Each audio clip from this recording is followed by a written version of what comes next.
Hello everyone, so welcome back to my YouTube channel Business World. Guys, don't forget to like, share and subscribe my YouTube channel for the CBSE updates, IGNOU updates and for studying 12th business studies.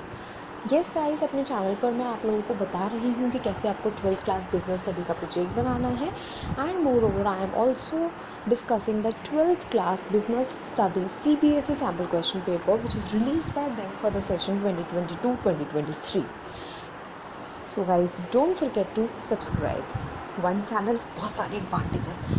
And yes guys, coming back to the today's video, as you all know कि अभी हम लोग discuss कर रहे हैं कि जो हमारे डिफरेंट टाइप के ऑर्गेनाइजेशन स्ट्रक्चर्स होते हैं उनके क्या एडवांटेजेस हैं, क्या डिसएडवांटेजेस हैं, एंड हमने फंक्शनल स्ट्रक्चर के एडवांटेजेस डिसएडवांटेजेस ऑलरेडी कवर कर लिए थे and we have already discuss about the advantages of the divisional structure. Guys, आज की वीडियो में हम डिस्कस करेंगे what all are the disadvantages of the divisional structure. देखो, first of all difficulty in applicability of change. यार देखो, organisation जिस environment में एग्जिस्ट करता है ना, वो हमेशा चेंज होता रहता है. कभी टेक्नोलॉजी में चेंज आ गया, कभी कस्टमर के प्रेफरेंसेस के अंदर चेंज आ गया, कभी कॉम्पिटिटर की पॉलिसी में चेंज आ गया. और जब ये सब एनवायरनमेंट चेंज होता है तो हमें ऑर्गेनाइजेशन के अंदर भी चेंज लेकर आना पड़ता है. अब डिविजनल स्ट्रक्चर में आप लोगों ने क्या किया कि एक प्रोडक्ट से रिलेटेड जितने भी फंक्शंस हैं उसको एक डिपार्टमेंट के अंदर आपने ग्रुप कर दिया. तो अगर आपको किसी एक पर्टिकुलर फंक्शन से रिलेटेड कोई चेंज लेकर आना होता है तो आप इजीली उस चेंज को इम्प्लीमेंट नहीं कर सकते हैं, क्योंकि सिंगल डिपार्टमेंट के अंदर एक पर्टिकुलर प्रोडक्ट से रिलेटेड सारे फंक्शंस परफॉर्म हो रहे हैं. तो आपके लिए चेंज को इंट्रोड्यूस करना बड़ा मुश्किल हो जाता है. Second guys, more resources are required. देखो, डिफरेंट डिपार्टमेंट्स बना दिए डिफरेंट प्रोडक्ट कैटेगरीज़ के लिए. हर एक डिपार्टमेंट को रिसोर्सेज चाहिए अपना ऑब्जेक्टिव अचीव करने के लिए. तो अल्टीमेटली रिसोर्स का बर्डन ऑर्गेनाइजेशन पर क्रिएट हो जाता है, जिसकी वजह से उन लोगों को ज़्यादा रिसोर्सेज गैदर करने पड़ते हैं. एंड ऑब्वियसली बात है, अगर आप रिसोर्सेज ज़्यादा खरीदते हैं तो ऐसी सिचुएशन के अंदर ऑब्वियसली आपकी कॉस्ट इंक्रीज़ हो जाती है. तो जो डिविजनल स्ट्रक्चर होता है गाइस, ये कॉस्ट इनएफिशिएंट है. रीज़न ये आपकी कॉस्ट को इंक्रीज़ करता है. Third, chances of duplication. Divisional structure के अंदर गाइस चांसेस होते हैं कि सेम काम मैं भी कर दूँ और सेम काम आप भी कर दो. अब ऑब्वियस सी बात है, सेम काम मैंने किया, सेम काम आपने किया, तो ultimately it is loss to an organization. Loss of time, loss of resources and loss of money also. So there are more chances of duplication and there are more chances of least effectiveness and least efficiency, right? Fourth guys, difficult training. देखो, functional structure में आपको एक individual person को एक function के regarding training देनी है, but यहाँ पे क्या है कि एक प्रोडक्ट एक डिपार्टमेंट में उससे रिलेटेड सारे फंक्शंस. मतलब अब वहाँ जो एम्प्लॉय काम कर रहा है उसको आपको हर फंक्शन के लिए ऑब्वियसली बात है ट्रेनिंग देनी पड़ेगी. मल्टीपल स्किल्स आपको उसके अंदर डेवलप करनी है. तो ऑब्वियसली बात है गाइज, ऐसी सिचुएशन के अंदर जो आपको उसे ट्रेनिंग देनी पड़ती है वो बहुत मुश्किल हो जाती है, राइट?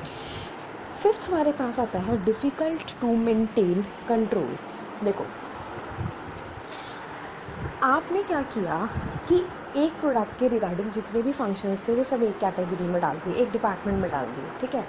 अब मान लो कि फॉर एनी रीज़न अगर आपको लगता है कि भाई परफॉर्मेंस के अंदर डेविएशन आ रहा है, ठीक है, तो आपके लिए ना ये पता लगाना मुश्किल हो जाएगा यहाँ पर कि किस एक पर्टिकुलर डिपार्टमेंट की वजह से डेविएशन आया, जहाँ पे हम लोगों को इम्प्रूवमेंट करने की ज़रूरत है. मोर ओवर कंट्रोलिंग में हम स्टैंडर्ड्स भी डेवलप करते हैं. अब डिफरेंट फंक्शन के लिए डिफरेंट स्टैंडर्ड्स चाहिए और आपने वही सब फंक्शंस एक ग्रुप के अंदर डाल दिए, एक डिपार्टमेंट के अंदर डाल दिए. तो ऑब्वियस सी बात है गाइज, ऐसी सिचुएशन में आप कंट्रोलिंग को इफ़ेक्टिवली परफॉर्म नहीं कर सकते हो. सिक्स्थ आता है प्रोडक्ट फोकस डिपार्टमेंट.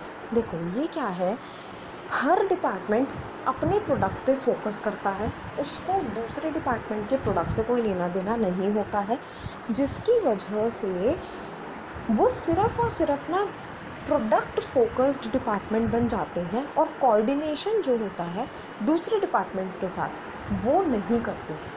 ठीक है। अगर मान लीजिए दूसरी डिपार्टमेंट मतलब कॉस्मेटिक डिपार्टमेंट है एक, और एक मेडिसिन डिपार्टमेंट है, तो मेडिसिन डिपार्टमेंट अपने प्रोडक्ट पे फोकस करेगा, उसको कोई लेना देना नहीं है कॉस्मेटिक डिपार्टमेंट से। तो ऐसी सिचुएशन में क्या होता है कि ना, मतलब जब आप एक प्रोडक्ट रिगार्डिंग डिपार्टमेंट बना देते हो तो आपकी ऑर्गेनाइजेशन भी ना डिवाइड हो जाती है मल्टीपल ऑब्जेक्टिव में, और जो एक कॉमन ऑब्जेक्टिव होता है ऑर्गेनाइजेशन का, उस पर फोकस नहीं रह पाता एंड कोऑर्डिनेशन भी बहुत कम हो जाता है। Last guys, lax specialization. देखो,